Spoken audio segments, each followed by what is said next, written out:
नाजरीन अस्सलाम वालेकुम। इनसाइड न्यूज़ के नए प्रोग्राम के साथ मैं हूं इब्राहिम राजा और आज हम बात करेंगे कि मौलाना फजलुर रहमान ने GHQ के सामने धरना देने की क्या धमकी दी है, मौलाना के किन करीबी साथियों की गिरफ्तारियां शुरू हो गई हैं, मौलाना और आर्मी चीफ की 2 मुलाकातों में क्या हुआ था और शेख रशीद ने किन सियासतदानों की फ़ोन कॉल्स का भांडा फोड़ने का दावा किया है। अगर आप इन खबरों की तफसील जानना चाहते हैं और आने वाले दिनों में भी अहम मामलात से आगाह रहना चाहते हैं तो हमारे चैनल को सब्सक्राइब कीजिए। और अब बात करते हैं आज के मौजू पर, यानी GHQ के सामने धरना देने का मामला क्या है और शेख रशीद ने किन सियासतदानों की खुफिया कॉल्स और उनके मोबाइल डेटा का जिक्र किया है। आपको इस इशू के बारे में 3 वाकयात और उनकी हैरान कुन तफसीलात बताते हैं ताकि आप इस पूरे इशू को अच्छी तरह आसानी से समझ सकें। तो सबसे पहले आपको बताएं कि मौलाना फजलुर रहमान की आर्मी चीफ से एक मुलाकात तय हुई। इस मुलाकात का एक ख़ास पस मंज़र था। मौलाना इस मुलाकात में 2 नुकाती एजेंडा लेकर गए थे, यानी उन्होंने 2 नुकात या आप कह सकते हैं कि 2 मुतालबात army chief general Qamar Javed Bajwa के सामने रखने थे। अब उनकी आर्मी चीफ से मुलाकात तो एक ही तय हुई थी, लेकिन उसके बाद उन्हें आर्मी चीफ से एक और मुलाकात करना पड़ी और उसकी एक बहुत अहम वजह थी। इन वजूहात की पूरी तफसील भी आपको बताएंगे, लेकिन पहले आपको बताते हैं कि मौलाना के एक इंतहाई करीबी साथी ने क्या इंकशाफात किए हैं या क्या इल्ज़ामात लगाए हैं। तो आपको बताएं कि मौलाना के करीबी साथी और सेनेटर अब्दुल गफूर हैदरी ने मौलाना फजलुर रहमान और आर्मी चीफ जनरल बाजवा की मुलाकात के बारे में कुछ इल्ज़ामात लगाए हैं और कुछ दावे किए हैं। उनका कहना है कि आर्मी चीफ ने मौलाना फजलुर रहमान को खुद मुलाकात के लिए बुलाया था और मौलाना ने इस मुलाकात के लिए आर्मी चीफ से कोई दरख्वास्त नहीं की थी। उन्होंने दावा किया कि मौलाना अपने कुछ नुकात लेकर आर्मी चीफ के पास गए थे, लेकिन इस मुलाकात में मियां नवाज शरीफ के मामले पर भी बातचीत हुई और अब्दुल गफूर हैदरी के दावे के मुताबिक ये बात आर्मी चीफ जनरल बाजवा की जानिब से शुरू की गई। अब्दुल गफूर हैदरी का इल्ज़ाम है और अब्दुल गफूर हैदरी का दावा है कि पहले तो अस्करी क़यादत की जानिब से ये कहा गया कि मौलाना आप आज़ादी मार्च ना करें, यानी वो मार्च जो गुज़िश्ता साल नवंबर में मौलाना फजलुर रहमान ने किया था। इसके अलावा अब्दुल गफूर हैदरी का कहना है कि अस्करी क़यादत ने मौलाना से ये भी कहा कि हम यानी अस्करी क़यादत जो कुछ मियां नवाज शरीफ के ख़िलाफ़ कर रही है आप उसमें रुकावट ना बने। अब जब अब्दुल गफूर हैदरी ने इतना बड़ा इल्ज़ाम लगाया और इतना बड़ा बयान दिया तो एंकर ने उन्हें कहा कि ये आप बहुत बड़ी बात कर रहे हैं, जिसके बाद अब्दुल गफूर हैदरी ने ये पूरा जुमला दोहराया और उन्होंने कहा कि हाँ, अस्करी क़यादत ने मौलाना फजलुर रहमान से मुलाकात में यही कहा था। अब ये तो है अब्दुल गफूर हैदरी का दावा और उनके इल्ज़ामात, लेकिन दूसरी जानिब के ज़राए का हैरान कुन दावा क्या है उसकी तफसील भी आपको बताते हैं और फिर GHQ के सामने धरने और सियासतदानों की खुफिया कॉल्स के मामले पर भी बात करेंगे। तो मामला यह है कि दूसरी जानिब के ज़राए का कहना है कि मौलाना फजलुर रहमान की जब आर्मी चीफ जनरल बाजवा से मुलाकात हुई तो उन्होंने 2 नुकात उनके सामने रखे। एक तो उन्होंने कहा कि 2018 के इंतखाबात में बड़ी धांधली हुई थी और उन्हें भी मुबैना तौर पर धांधली से हराया गया, यानी मौलाना फजलुर रहमान का मौक़िफ़ था कि उन्हें भी मुबैना धांधली के ज़रिए हराया गया। उनके इस नुक्ते पर मौलाना फजलुर रहमान को जवाब दिया गया कि धांधली की तहकीकात के लिए तो पार्लिमानी रहनुमाओं ने खुद एक कमेटी बनाई थी और अगर कोई मुबैना धांधली हुई है तो वो कमेटी इसकी तहकीकात करे, फ़ौज का इस मामले से आखिर क्या ताल्लुक़ है। मौलाना का दूसरा नुक्ता ये था कि वो इस्लामाबाद की तरफ लॉन्ग मार्च करना चाहते हैं।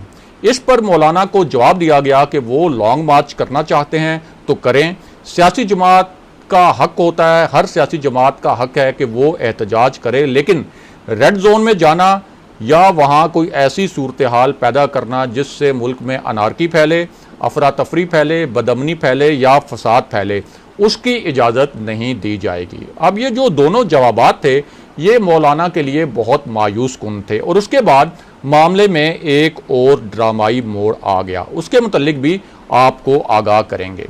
यहाँ आपको बताते हैं कि मौलाना फजलुर रहमान ने खुद इस्टेब्लिशमेंट के हवाले से क्या नए इल्ज़ामात लगाए हैं और क्या धमकी दी है। तो मामला यह है कि मौलाना फजलुर रहमान का कहना है कि मुलाकातों को खुफिया रखना सिर्फ हमारी नहीं बल्कि ये असल में मुलाकातें करने वालों की और मुलाकातों के लिए बुलाने वालों की मजबूरी है।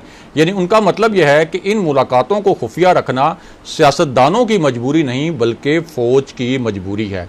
इसके अलावा उन्होंने कहा कि हम इंतज़ार कर रहे थे कि तुम हमें छेड़ो तो उसके बाद हम तुम्हें बताएंगे कि हम डरने वाले नहीं हैं। और मौलाना ने कहा कि आर्मी चीफ से जो सियासतदानों की मुलाकात हुई उसके हवाले से आधी खबरें सामने लाई जा रही हैं, लेकिन ये क्यों नहीं बताया जा रहा कि इस मुलाकात में दरअसल सियासतदानों ने क्या बातें की थी। उन्होंने धमकी आमेज लहजे में ये भी कहा कि पिछली बार तो वो इस्लामाबाद में लॉन्ग मार्च लेकर गए थे, लेकिन इस बार वो इस्लामाबाद से भी आगे जाएंगे। यानी उनका इशारा पिंडी और फौज की जानिब था। उन्होंने कहा कि उनके खिलाफ जो बयानात आ रहे हैं उनसे साबित हो गया है कि उनका तीर निशाने पर लग गया है। और ये सारी उन्होंने बातें एक तकरीब में खिताब करते हुए कहीं। अब ये तो है मौलाना के दावे और उनके इल्ज़ामात, लेकिन शेख रशीद ने कुछ खुफिया कॉल्स के हवाले से नए और अहम इंकशाफात किए हैं। ये मुबैना खुफिया कॉल्स कुछ सियासतदानों की हैं जो अस्करी क़यादत को की गई थी। शेख रशीद का कहना है कि उनके पास रिकॉर्ड मौजूद है कि किस सियासतदान ने किस दिन और किस वक्त अस्करी क़यादत से मुलाकात की, और वो इन तमाम सियासतदानों के आने वाले हफ्तों में राज खोलेंगे। बल्कि उन्होंने तो यहाँ तक कहा कि हर हफ्ते वो एक सियासतदान का राज खोला करेंगे। शेख रशीद के मुताबिक मौलाना फजलुर रहमान ने आर्मी चीफ से एक नहीं कई 1-on-1 मुलाकातें की, यानी कई ऐसी मुलाकातें हैं जिसमें सिर्फ मौलाना फजलुर रहमान और आर्मी चीफ शरीक थे। और शेख रशीद का कहना है कि वो इन मुलाकातों की तफसीलात भी आम करेंगे। उन्होंने दावा किया कि वो जो इन मुलाकातों के हवाले से इंकशाफात करेंगे उनसे एक बहुत बड़ा सियासी भौंचाल आएगा। और शेख रशीद ने मोहम्मद ज़ुबैर के मुतल्लिक भी एक बड़ा दावा किया है।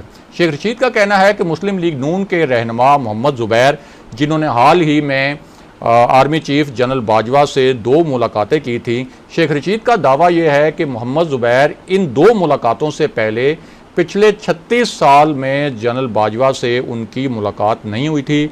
और इस मरतबा उन्हें मियां नवाज शरीफ और मरियम नवाज़ ने हदायत की कि वो आर्मी चीफ से मुलाकात करें और मियां नवाज शरीफ के लिए और मरियम नवाज़ के लिए कोई रियायत मांगें या कोई रिलीफ मांगें।